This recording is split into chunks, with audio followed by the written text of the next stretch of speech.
live.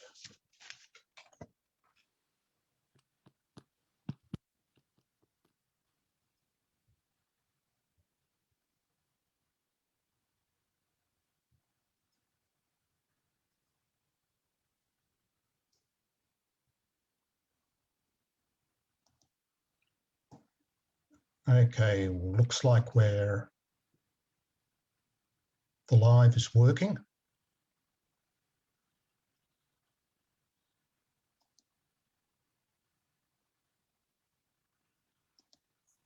Amazing. All working well. Except, yeah, well, that's all right. When you're talking, it's okay. So I think 1 minute and you can kick it off. okay.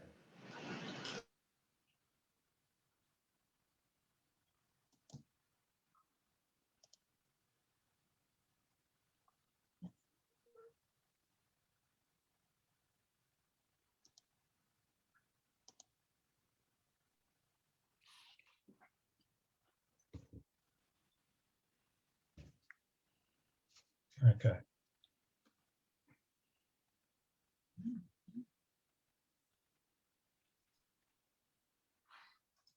Someone's given you some technical advice there. Audio settings, tick automatically, adjust microphone volume.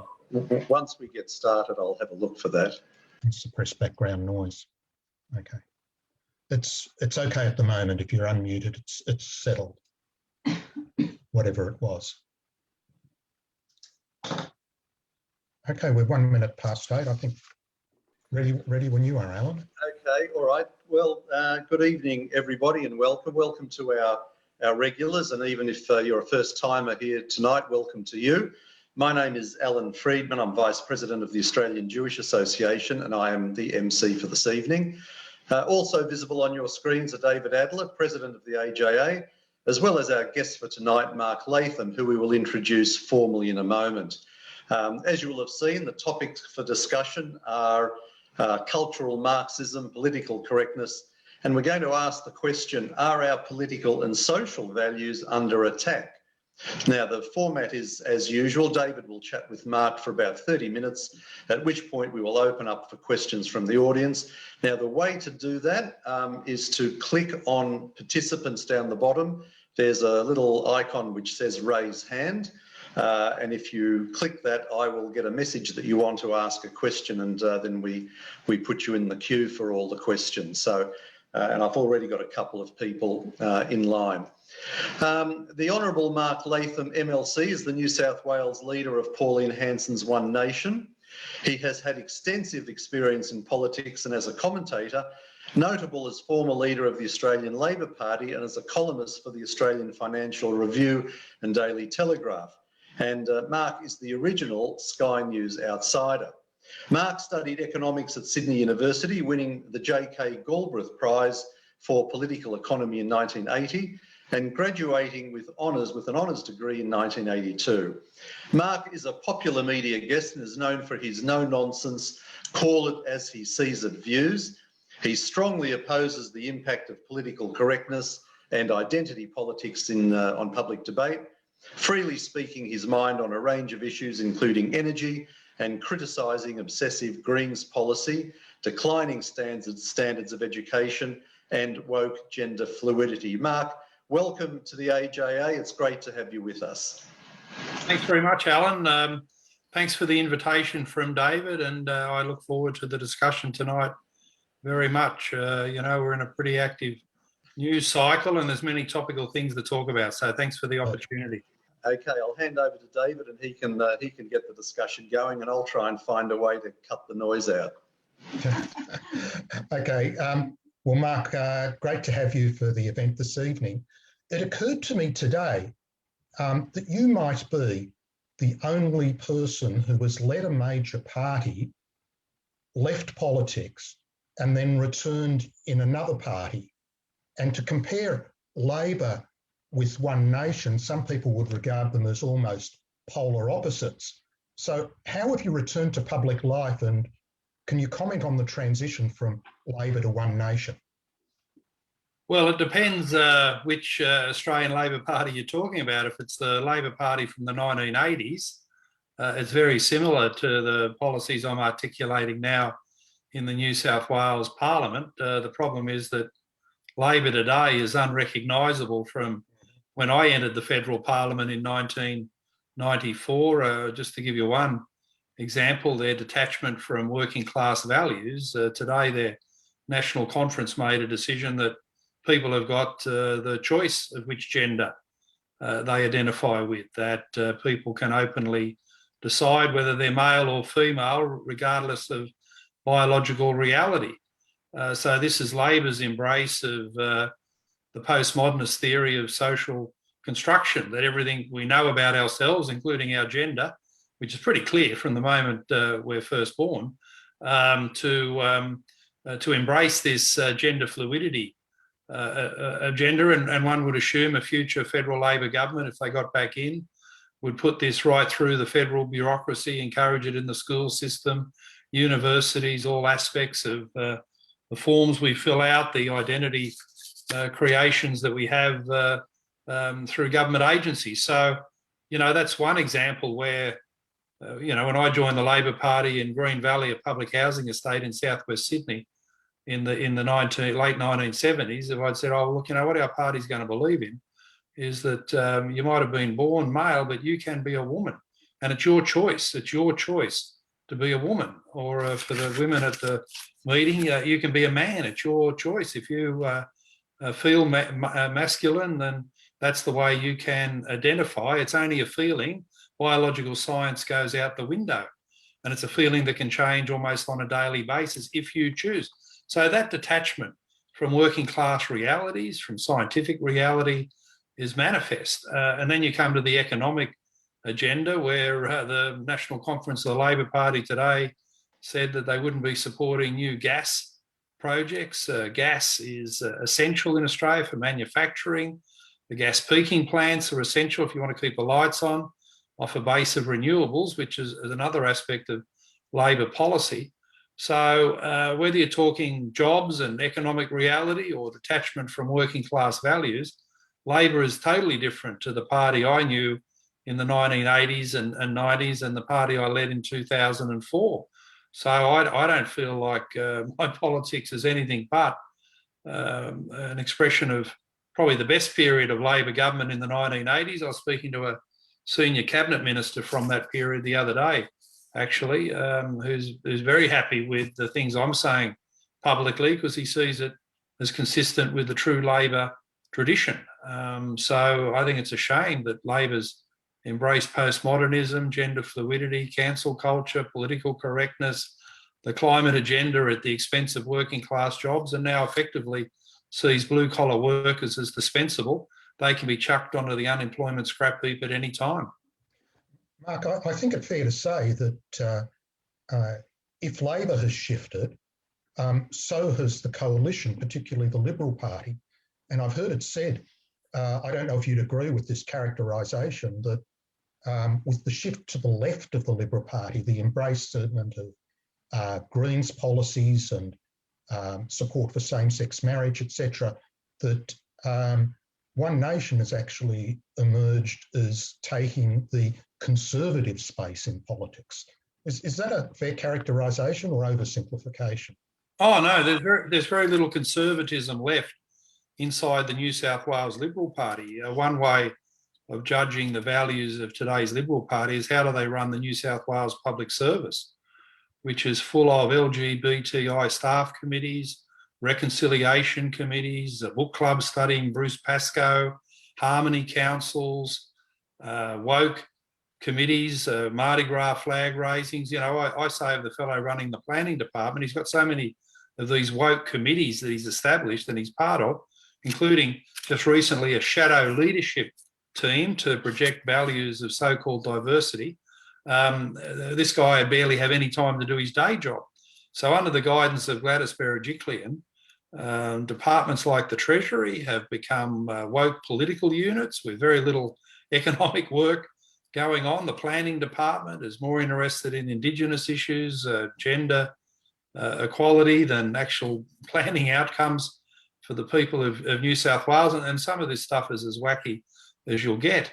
And then you come to their jobs agenda again today in the media cycle. Their new climate czar, Malcolm Turnbull, appointed just earlier this week. Malcolm's made his first foray into the media, describing what he thinks climate and energy policy should be in New South Wales, where he said that coal mines in the Hunter Valley are on their way out. He said that they have no future, that certainly no new coal mine should ever be approved in New South Wales. Now, this is on the same day we have a by-election in the seat of Upper Hunter, where I'm sure the traditional National Party voters aren't very happy they ever landed with Michael Johnson. But in terms of their economic future, Malcolm Turnbull is even worse, because there are 75,000 coal-reliant jobs in the Hunter.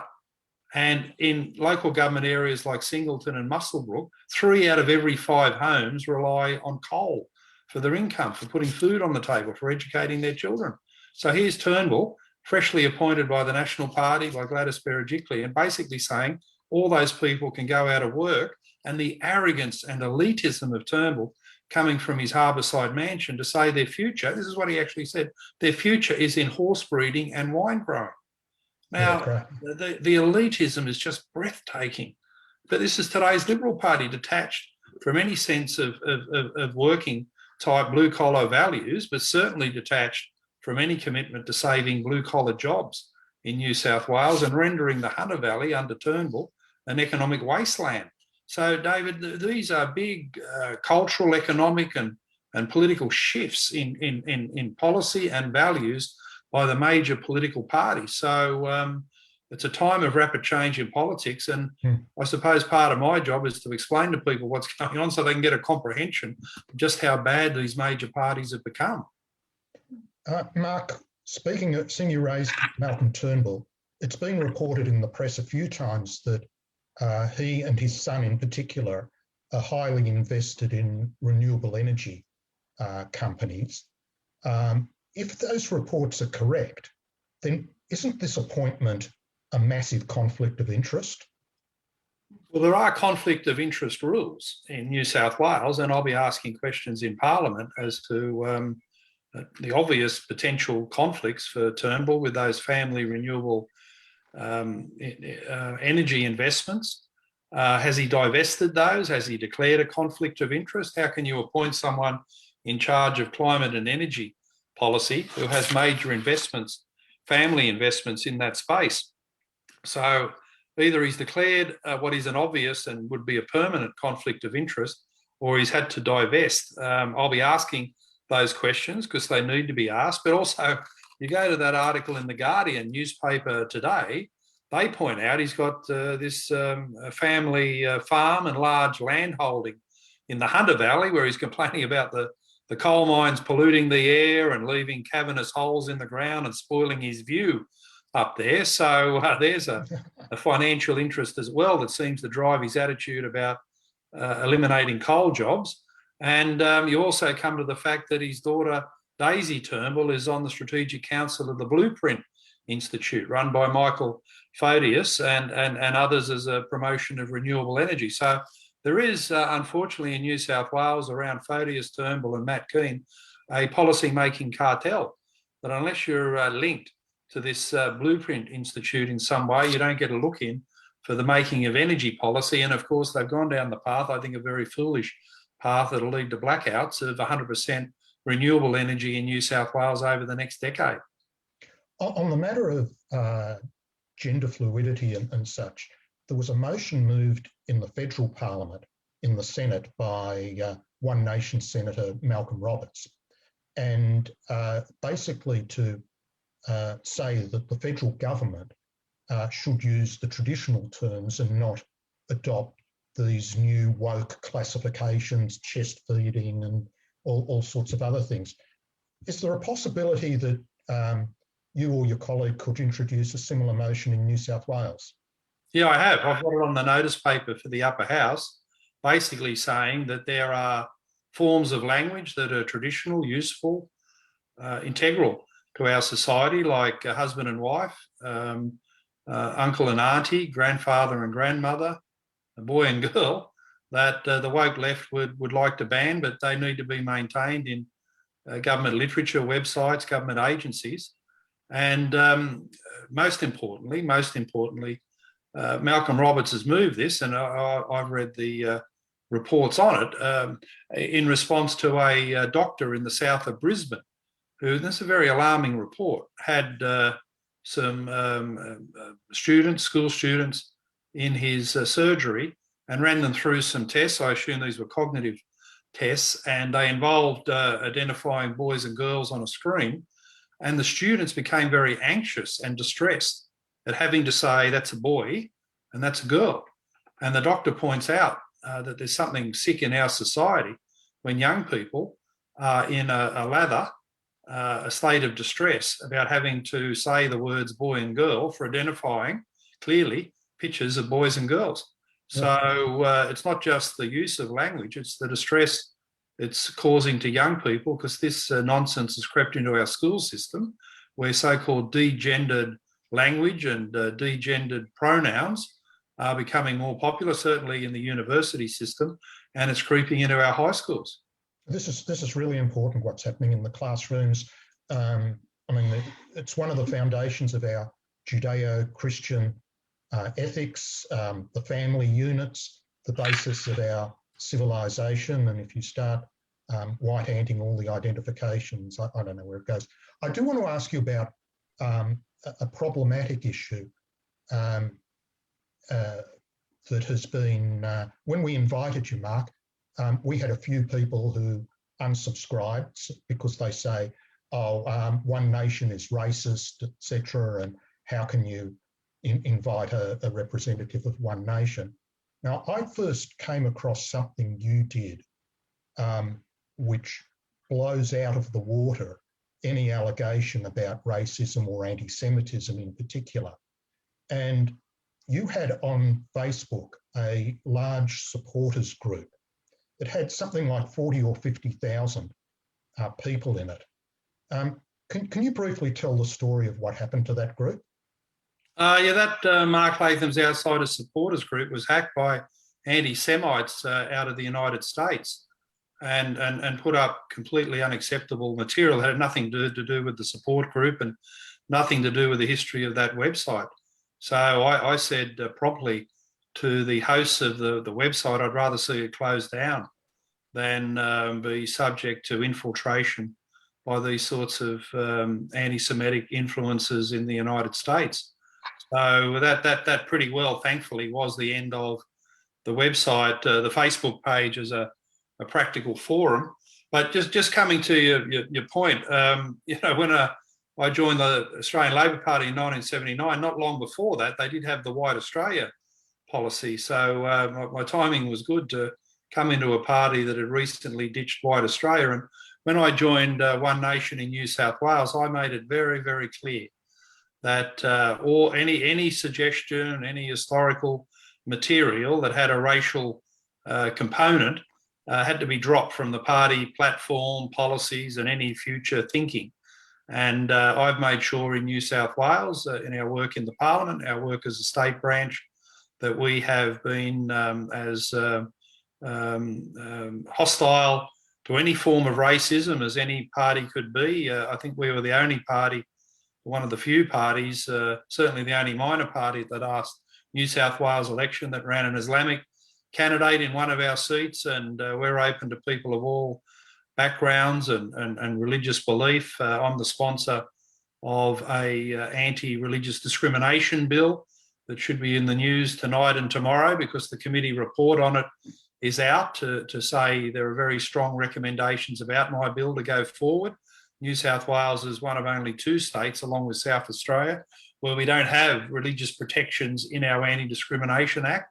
So, David, I can only answer suspicions and concerns by my actions. And I think anyone fairly would say on the matter you raised about the Facebook page and my record in the state parliament, my record going back in the federal parliament, that I have been on the side of fundamental freedoms and tolerance in our society, and I'll stay that way. I'm not caving into any woke agenda. I just believe in treating people as I find them, regardless of their race, gender, sexuality, their religion. And as long as people obey the laws of Australia, work hard and make good use of opportunities, I hope they have every success, every possible success, regardless of any of those background characteristics. Well, I think I'll just summarise the point that I saw, is that you actually walked the walk. You deleted a support group of between 40 and 50,000 people. So you actually had to make some sacrifice to stick by the principle of saying that anti-Semitism is unacceptable. So I think that earns respect. There has been another ALP move in the last 24 hours, and it's one that is of great concern to our community, and I'm sure the members of this organisation, and that is that the Labor Party decided in its wisdom that it would unconditionally accept and recognise a state of Palestine. Michael Danby, who until recently was a member of parliament, a delegate at the conference, was prevented from speaking. He was gagged. He wasn't allowed to put an alternate view. So I'd be grateful for your comments, Mark, on what you think of the ALP adopting that policy in the last 24 hours. Well, they're doubly condemned. Condemned for gagging Michael Danby, who you would have thought had every right to express his point of view and try and persuade people at a conference debate. It sounds like cancel culture at a Labor Party conference. A party that was once of free speech is now shutting people up because they don't like the viewpoint that's being expressed. And the second condemnation is that it's a worrying thing for Australia, that we could be ever party to recognising a state that has very clear terrorist connections to the point itself of being a quasi-terrorist state. And I oppose this as strongly as I can, as I did when I was in the Labor Party. I've always been a supporter of the State of Israel. A lot of it is to do with the Judeo-Christian traditions that you mentioned earlier on, which are at the very core of our civilization. We should have a clear affinity with Israel on all occasions, and as a nation, we should not go down the pathway of recognising Palestine in anywhere near its current form and the links it has to registered, recognised terrorist organisations. Well, I'm going to just take 10 seconds to show a graphic that summarises our view on the screen share. And we've started to put that around our social media. And it's basically a summary of what you've just said, that in order to get to the point of recognising what is a state of Palestine, inverted commas, you have to be comfortable with appeasing corruption, Islamic jihad, terrorism, the pay for slay program, Nazi-style propaganda. There's so many reasons, and I'll make a prediction that in the next week or so, you'll see another article from me on this subject, expanding on those principles. So that's all very helpful. There are some funny things happening in Sydney. There's one, it's more a Sydney Council issue rather than a state issue, but it goes to the principle of looking after public money. Sydney City Council has announced that it's going to plant 700 trees per year in the Greater Sydney area, fine, and has budgeted $5,000 per tree, Mark. Now, I've done a little bit of property development, including landscaping. I offer to do it for half the price. I'll do it for 2.5 instead of 5. Well, you know, 5,000. What are these gold-plated trees?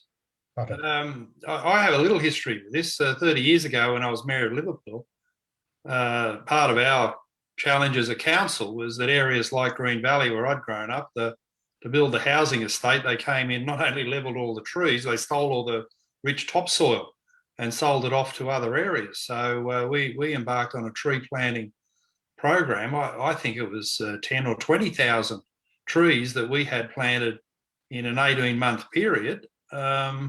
And I expect they would have cost $100 a tree rather than $5,000. I mean, this is just off the radar. And the $100 would have covered the planting of the sapling, a bit of watering, and you know, I still drive through Liverpool today and I see these trees mature and grown and think, well, you know, there's one good thing I did in my time in municipal office. So I don't know where Clovermore gets costings from and her tenders. We tendered out and found one of these you know, gardening operations who wanted to scale up and plant many thousands of trees, and $5,000 a tree, Dave. We're in the wrong business here, aren't we? I think maybe Malcolm Turnbull will get onto it soon. That's what we need. That's his kind of tree. Yeah. Just finally, before we open up for questions, one of the big themes you've pushed on since you've come into the New South Wales Parliament is what's happening in education, the decline of our educational standards. So is there any prospect of turning it around? Australia seems to be falling more and more behind in international benchmarks, despite the amount of money that we're pouring into education. It's almost an inverse relationship. The more you spend, the worse you get. So what's happening in New South Wales education, Mark? Well, I chair the Upper House Committee on Education, and we did produce a very influential report 12 months ago, the recommendations of which the government has adopted in many areas, which is gratifying. But, you know, I can summarise this, that there's two problems. There's obviously the political content that's crept into schools, left-wing propaganda, notions like gender fluidity, the ideology of transgenderism. It's a problem in its own right. But in terms of academic results, the paradox in the modern school system is that over the years, we know clearly what works in the classroom. We know that direct instruction, explicit instruction of students, the teachers standing at the front being teachers, works a lot better than teachers as facilitators or project-based learning and group learning type environment. So, you know, we know across a range of disciplines, the things that work in schools, all been tested, measured, analysed around the world. John Hattie, a wonderful Australian researcher and resource for the future of our schools, has systemised these things, you know, hundreds of things you can try in a school, and he's got an effect level for the positive outcome on student learning. So, you know, my role has been to argue a couple of things. One, that instead of fad experimental programs, left-wing faddery in our schools, we need to just stick to the evidence-based. Unless you can prove that it has a positive effect level on student outcomes, don't do it. Don't run experiments, turn students into guinea pigs in schools. Just do the things that are known to work and get positive outcomes. So focus on student outcomes, measure results, hold schools and school leaders accountable for those results, and stick to the evidence base. So incredibly, in the era of Adrian Piccoli, the former National Party Education Minister, and even Rob Stokes, these things weren't being attended to. We were effectively an experimental system in New South Wales, and the experiment was failing. But I can report that the current Minister, Sarah Mitchell, is a lot better. She does have a strong commitment to the evidence base, and she's introduced, for instance, the Year 1 phonics check, which ends the reading wars and declares quite properly that synthetic phonics is the best form of early literacy rather than whole word. So, you know, the work that I've produced in collaboration with John Hattie has had a positive impact in New South Wales, but it's a big system. The problems have been chronic. It's like turning the Queen Mary on a 5-cent piece. It's not going to happen straight away, but thankfully some of these directions have improved. There's been a specific program that you commented on with, I think it was with Peter Credlin today, and Bella de Brera of the IPA has written on, which is almost like teaching, you know, critical race theory and anti-white privilege stuff in the schools. So let's finish that segment just with, you know, your view of that program. Well, yeah, it's indicative of the irrational, you know, unnecessary left-wing political content that's crept into schools. The New South Wales Department of Education hosts a website, anti-racism, supposedly, but you go into the detail of it, and it's teaching children to be critical of the Australian flag, the Australian national anthem, to depict Australia as a terribly racist nation. Well, I don't know how picking on the anthem and the flag is going to is any form of anti-racism education. It's political indoctrination. And then you go into the rest of it, and all the confusing, irrational, unproven left theories are there: unconscious bias, the notion of white privilege, the postmodernism. The other one that's in there is teaching students to that race itself is a social construction. What does a 13 or 14-year-old say when they go and they're taught material that race, the way you're born effectively, is socially constructed? That an Indigenous student might not really be Indigenous from an Anglo background. You might be something else. From an Asian background, you might be something else. You've been socially constructed to think that you are these things. This is incredibly confusing. It's an anti-educational doctrine, this kind of material that confuses students and gets them to think that some things in the world, observable truths, scientific realities, are not true. It's all been some sort of weird conspiracy to con everyone. So, this website is just dreadful. There are some people in the Department of Education who are dreadful, and they promote this kind of stuff along with gender fluidity guides. And I wish the minister would clean them out. It would be a stronger system if she did. Yeah. Okay, well, that's taken us to our first half. Alan, if you'd like to come back and invite some questions. You there, Alan? If not, I'll have to do it. How's the noise level? Okay, you're back. Right, great. Yeah. How's the noise level? That's fine, no problem. Good, okay. Right, we've got some questions. I've already got some people in line. I've got Sue, Guy, Rachel, Robert, Debbie, Leon and Saul. But just one from me, Mark, before we go to the audience. A guest on the Kenny report this afternoon made the interesting observation that instead of the facts informing the agenda, these days it's the agenda that informs the facts. And I'm just wondering, can we be optimistic that this upside down world will correct itself sometime soon? Well, only if people of good faith and good rationality fight back. Whatever agenda is informing things, it's not producing facts. There's a whole range of areas where there's an attempt to rewrite our history, to rewrite the meaning of personal identity, things like gender.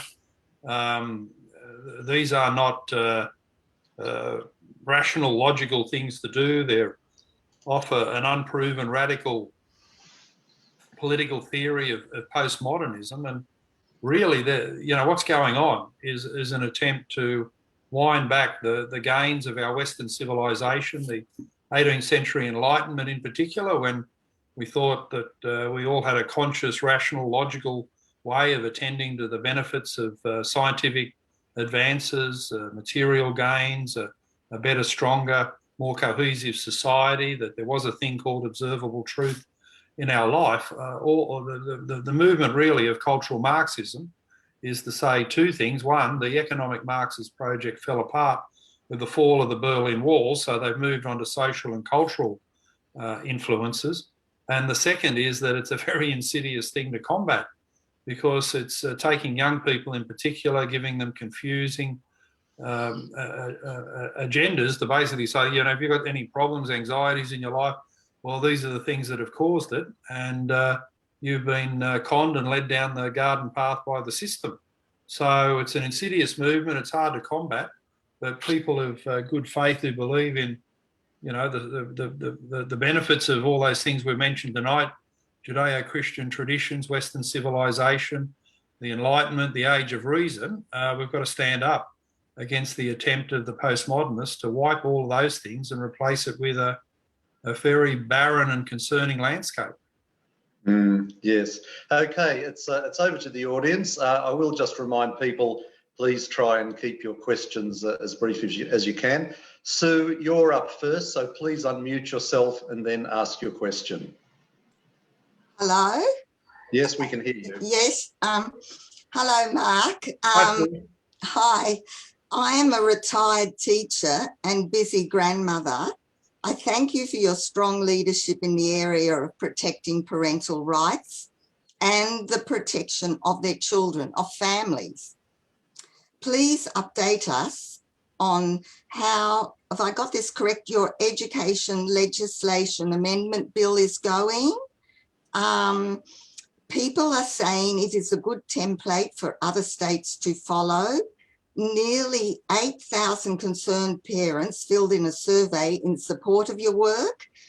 Are you optimistic this bill will succeed in prohibiting gender fluid and ideological activist teaching in New South Wales primary and secondary schools?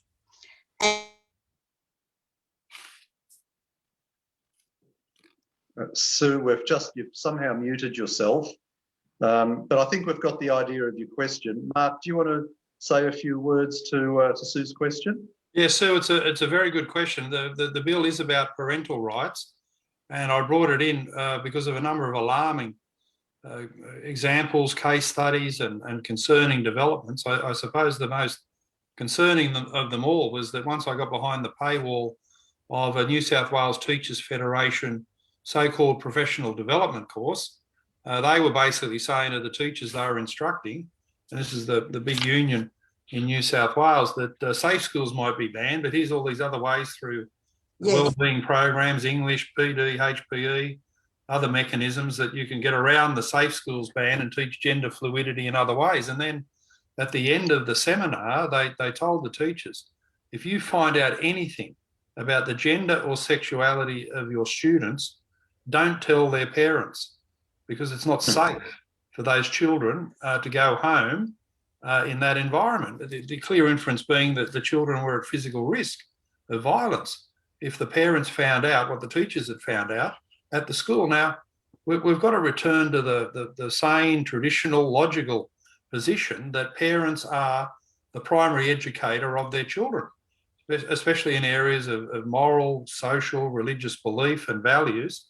And while there are many good teachers in the system, they come and go from classrooms, in and out of schools, and ultimately they are strangers in our life. Parents don't get a 6-week holiday at the end of the year. The parents are there on the weekend at night looking after their children, and 99% of parents love their children, support them, do the right thing. So parental rights have got to be legally entrenched to fight this movement that somehow the teachers have become the parents, and the parents are not to be told basic things about their children.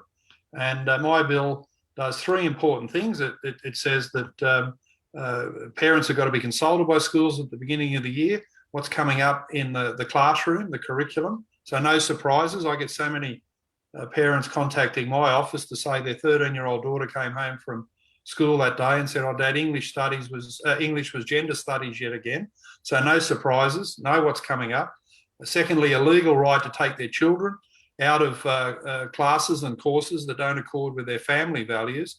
And third, and the most controversial element, is that gender should be taught, according to biological science, not as a social construct. The idea that the teacher could say to an 8-year-old boy, you only feel male because you were dressed in blue and they gave you a Tonka truck when you were young, or to a 7, this is happening in our system, or to a 7-year-old girl, you only feel female because you were dressed in pink and played with a Barbie doll. Your gender has been socially constructed and you can change it at any time of your choosing. Teachers shouldn't be allowed to say that. Safe schools is banned. These other areas should be prohibited as well. And the Education Minister keeps on saying that gender fluidity is not part of the New South Wales curriculum. Well, we need to enshrine that in law, such as the high level of danger of what's happening in our schools. yes, and what about national curriculum? Well, we run the New South Wales curriculum. It is influenced by the national, but in the current review, New South Wales is more inclined to do its own thing. And thankfully, the minister is saying gender fluidity is not part of the curriculum. Well, if it's not part of the curriculum, how can it ever be taught, in New South Wales schools? Because some teachers and some activists and some transgender ideologues seek to go outside the curriculum and do their own thing. That's why we need a legal prohibition on what they're doing. Yeah. Okay. Thanks, Sue. Guy, it's your turn. Please unmute yourself and ask your question. Hello? Yep, fire away. We can hear you loud and clear. So just two-part question. So Mark, you mentioned postmodernists a lot. Why don't you just call them what they are, Marxists? Because I think a lot of people would get confused by what postmodernism is. You know, it's quite a deep studied field. But if you could just call straight out Marxist or communist, because that's really what we're dealing with here. Well, it is a branch of Marxism. There's no doubt about that, and it's evolved out of Marxism. Not all postmodernists, though, regard themselves as Marxists, but I try and concentrate on the most insidious aspect of it, and that is to try and convince people that everything we know about ourselves, our identity, our social relationships, scientific know-how, human history has all been socially constructed. And this is a mutant but influential strain of thinking that's specifically designed to roll back the gains of the age of reason and enlightenment and the gains of our Western civilization. So, yeah, I suppose the two-word descriptor of it is cultural Marxism, but it has other more detailed features, particularly in the education system, that need to be explained at greater length. So that was just the first little bit, and I've written it down. Do you think that identity politics' end goal is actually to completely atomize Western society to such a point that actually forming constructive hierarchies, as in boss, employee, teacher, student, parent, child, are impossible due to the learned oppressor-oppressed mindset? Yeah, that's a large part of it. It's a very divisive doctrine that sets white against black, straight against gay, male against female, and we're seeing that debate in full flight in Australia at the moment. So it does. I regard it, and I said this when I was in the Labor Party when identity politics was just cranking up in the 1990s, that Labor would regret the day it ever went down the path of divisive identity politics, because it breaks down all notions of social solidarity. It's a betrayal of the Martin Luther King ethos, the Gough Whitlam ethos, that you should look through and ignore things like race, gender, and sexuality. They're not integral to a person's worth and value in a workplace or the community. So it is atomizing the individual. Worse than that, it's subdividing the individual's identity into things that, A, what can people do about it? I mean, if you're born into a certain race, a certain gender, that's a largely an innate characteristic that you carry through life. No one wakes up in the morning and thinks I'm starting my day as a black person, a lesbian, or a male. People start their day thinking, well, I'm a worker today, I've got to get to work, I've got kids to care, I've got to get to school, coach the footy team after school, community involvement, I've got my family to love and provide for this evening, spend some time. So people don't spend their life as a function of identity politics. They've got bigger, more noble things to do of a day. So it takes Labor and the Greens into a dreadful dead end. Where does it ever take you other than social division and an emphasis not just on the individual, but tiny, almost irrelevant parts of that individual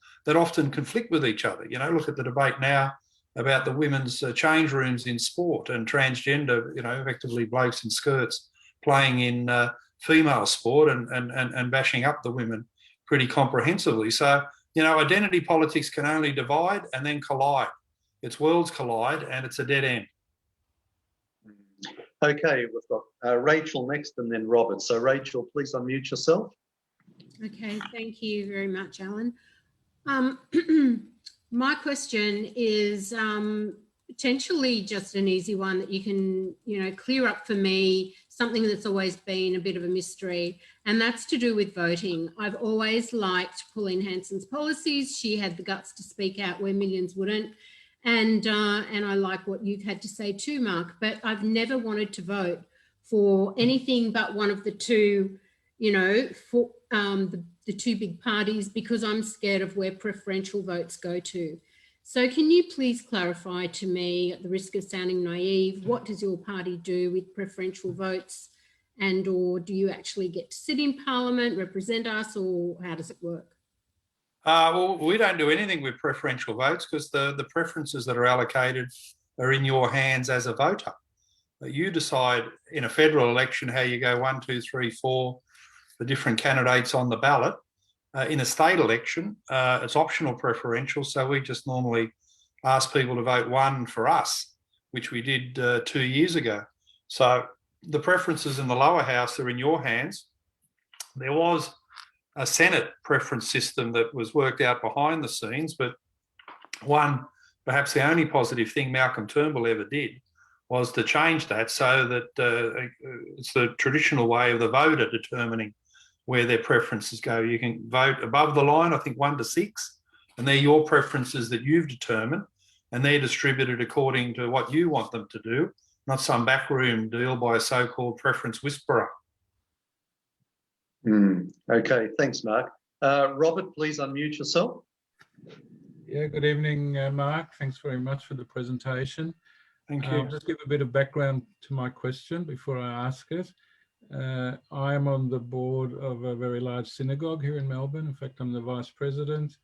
A few months ago, I replied to a comment on Facebook, which I put a rather innocuous comment on a topic, and it was picked up by some gay activist here who said that it was homophobic and that I'm a homophobe, outed me all over town.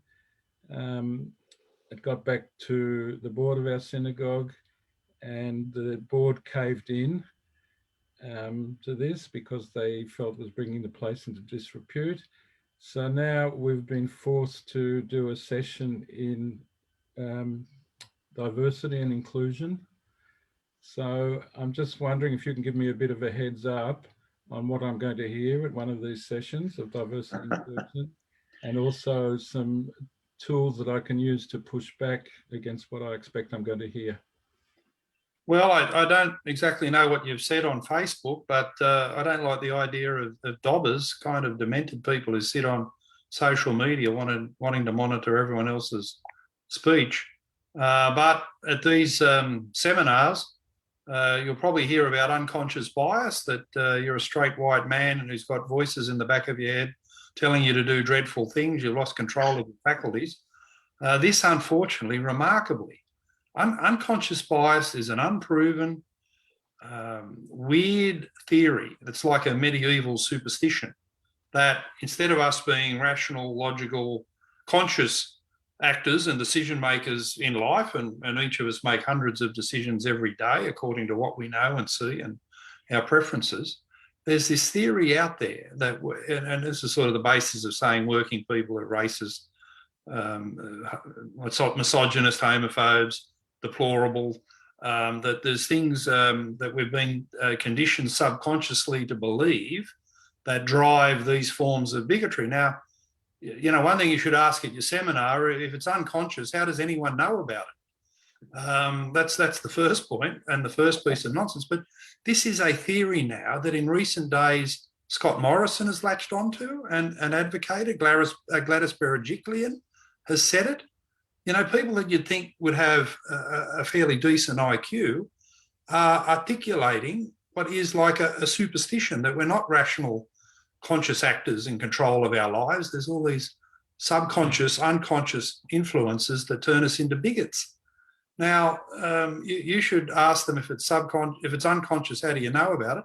And you should point them to the only meaningful study of this in Australia ever conducted, and that was in 2017 by the behavioural economics team in Canberra, that looked at de-identified employment applications in the Australian public service and ran an extensive study. They didn't run the study again because it turned up a result that they didn't expect, and I don't think anyone in Canberra wanted to hear, and that was that in the employment of people in the public service, there was a bias, an active bias towards migrants and Indigenous women overall, and that if there was any group being discriminated against, it was older white men.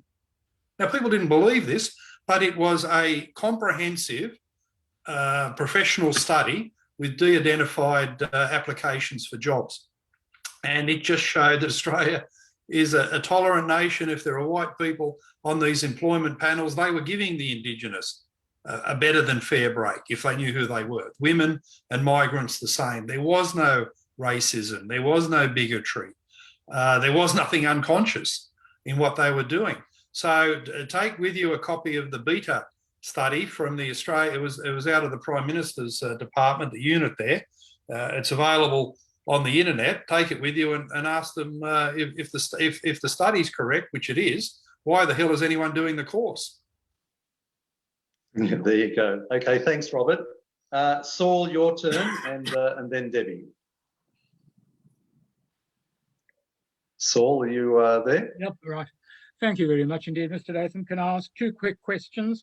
First of all, do you see in education the problem also as relativism, that when it comes to battles and corruption and crime, Macbeth and Hamlet are as good as the Justice League of America? When it comes to life on the land, the farmer wants a wife is as good as Virgil's Georgics. And the other problem that I'd like to put to you, what do you think of corruption in politics now? We were made very aware the other day, Rann, Grasby, Murphy, Askin, what they were like, and is it still there now as well, or remnants of it? Well, I don't know, but I've got this book here by Clary Breese, Corruption High Places. This is the Lionel Murphy and Neville Rann stuff. I'm a little bit sceptical about it, but I am going to read it over Easter. So I'm on your second subject there with material direct to hand. And on your first point about relativism in the education system, my favourite example, this is in the New South Wales English curriculum, where they describe Bronte's Wuthering Heights in the following terms, if it's to be studied in a high school English class, that this was once known as a rich, well-written book on the richness of human relationships, and it should now be seen through the prism of bourgeois gender discrimination and prejudices. You know, it's just as wacky as you'll ever get. One of the classics of English literature, Wuthering Heights. You know, poor old Kathy never knew she was coming home to a lesson in postmodernism, but that's the way the English curriculum has gone. It's as wacky as. Yeah. Okay, Debbie, well, I'll just ask people to keep their questions very brief because we're coming up to time. We'll try and get through as many as we can. So, Debbie, please unmute yourself and ask your question.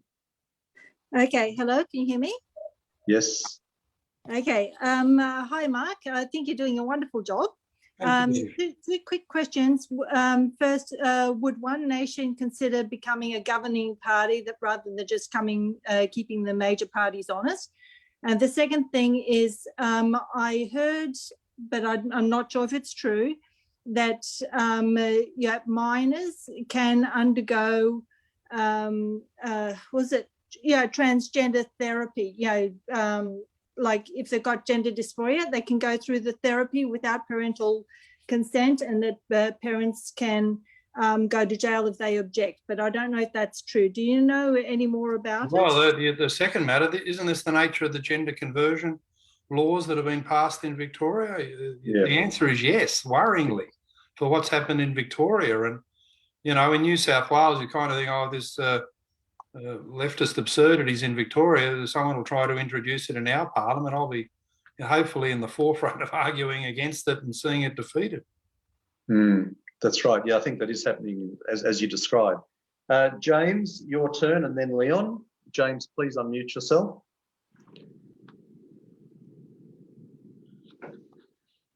We got James? No, okay. Leon, please unmute yourself and you can ask your question and we'll see if James comes back. Yeah, good evening, Mr. Latham. Could I ask you this? Do you think that the shift in both of the major political parties, the shift in the direction of a revolution in values, has that been driven by their perception that this is what the electorate wants? Or are they leading this march to oblivion? Second question, please. If an Australian Labor Party government were to so-called recognise a so-called Palestinian state, can you think of any Australian national interest that would be served by this? Oh, well, no, in answer to your second point, it would be very problematic indeed for our international reputation and standing with allies like the United States. I think that's obvious. On your first point as to where these influences have come from inside political parties, it is an interesting question. I think one of the drivers of the identity politics in particular, and perhaps the agenda associated with it, is that some people have come into politics specifically for the reason of their own identity grievances. They've come in claiming a prejudice against them when they were younger, and they've come in to correct that. And I find that, particularly from a leftist centre perspective, completely unappealing, because why would you ever go into politics for things about yourself? And your political doctrine becomes incredibly self-indulgent and selfish. It's all just about you. And, you know, there's sort of a cohort of, I call them the gay left in New South Wales politics, a cross-party divide, and their politics is all just about their issues. Personally, isn't the point of public service to reach out and help other people beyond your own personal circumstances? So I think that's part of it. People have come into politics with identity grievances of their own. You hear that in some of the gender debate as well. And the other factor seems to be that modern political parties have lost contact with people who are genuinely disadvantaged.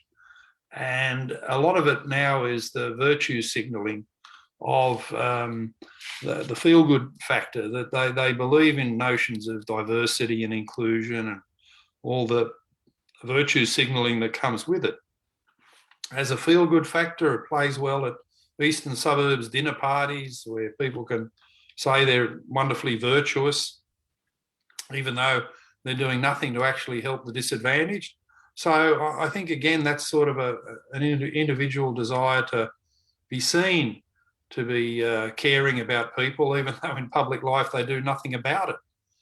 So these are weird tendencies that have departed from the tradition of public service, which is you help the needy, you help the disadvantaged, and you make selfless sacrifices as a politician towards those ends, regardless of your own individual circumstances. Thank you. Yes, okay, Marika and Barry, we'll try and fit Barry in, but I think that might just about be it. So Marika, please unmute yourself as you have, ask your question. Yeah, hi Alan, thanks. Hi Mark, I feel like a bit of a groupie this week, joining you the second time. But after 5 years of fighting on the front line, I've been cancelled really. I've had to remove myself. I'm under another legal case. Looks like it'll go nowhere, but of course it's a process. My question is around, I'm trying to find a political home.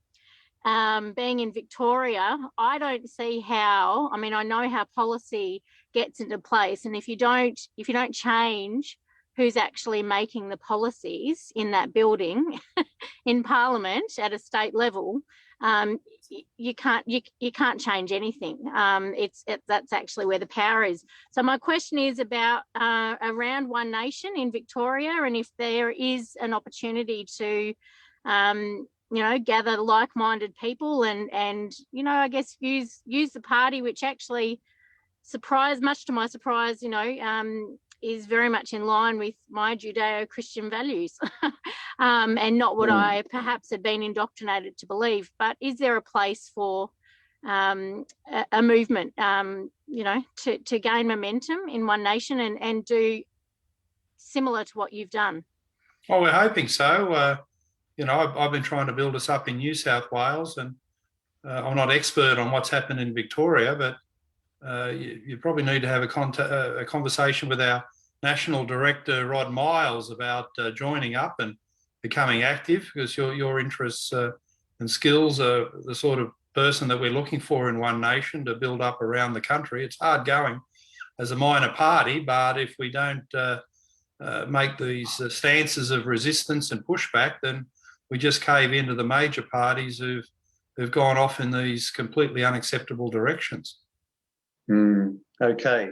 Last question, I think, for tonight. Barry, please unmute yourself and then ask your question. Thank you. Thanks, Mark. You certainly are a breath of fresh air on the political landscape. As an old high school principal, I'm very concerned about what's happening in the educational scene. Are there any legal avenues open to parents? Because schools are clearly and blatantly usurping parents' rights, it seems to me. Is there any scope there in the legal, through the courts? Certainly the left are very keen to mount legal challenges. What can parents do? Is there scope for even a class action down the road? There is some legal scope, and there are some lawyers associated with Christian organisations that are working in this field. But I hope with my parental rights bill that we could put in place a stronger legal platform for parents to assert their rights, and where schools wipe them, if need be, take the legal action. So, yeah, it's sort of 50-50 at the moment. There are some capacities for legal action, but they're not as strong as they should be. So, it seems a strange thing, Barry, that in 2021, we've actually got to say parents have got rights. We've always worked on the assumption that parents have got rights that are fundamental human rights in society and perform one of the most magnificent functions in caring and nurturing children, leaving something better in this world. But the fact that parental rights are now so poorly regarded and wiped in the education system is very alarming. So it does need legislation, but there are some provisions that can be acted on now, and I know a few of those cases. Okay, thanks. Look, we will have to close the discussion at that point. Mark, I want to thank you for joining us this evening. The chat is going crazy. There's obviously a lot of people that are liking what you're saying, and your common sense and traditional values are very much needed in Parliament. So all strength to you, and thanks for joining us this evening. Yeah, a pleasure. Thanks, Alan. Thanks, David, and to the association. And I wish everyone all the best. And it's been a pleasure to be involved this evening. David, I'll hand back to you for some closing comments, and then we'll say good night. Okay, well, thank you again, Mark, for your generous time this evening. When you do introduce your motion on gender terminology, if there's a video, please make it available and we'll put it onto our social media. It's clearly an issue which resonates, and I think you're going to test some of the moral issues of the New South Wales Parliament with that initiative. So the final thing to do is to just tell people what's happening next week. And as I'm sure you all know, Israel has been struggling to form a government. It has had 4 elections in 2 years. If you want a political mess that's worse than Australia, you only need to look at Israel. And we're fortunate next week to have one of the premier commentators and analysts from Israel, Professor Ephraim Inbar, the president of the Jerusalem Institute for Strategy and Security. And he'll provide his analysis on what's happened to Israel politically, the result of the election, and where it might go. And finally, because we're a couple of minutes after time, as we always do, we ask people to support the association. If you're not yet on the email list, you can go to the website jewishassociation.org.au and sign up. Follow us on Facebook, which has the largest Jewish platform in the country. And finally, if you're not yet a member, please join or make a donation. Thank you very much again, Mark, and Alan, we can close. Yeah, thanks, David. And also perhaps just a reminder that if people are members, that they do need to renew their membership when the time arrives. So please keep your eyes open for that. Okay, thanks everyone. Thanks, David, and to Mark again. It's been a great session. We look forward to seeing you all again next Wednesday night. And until then, it's a very good night to you all. Bye for now.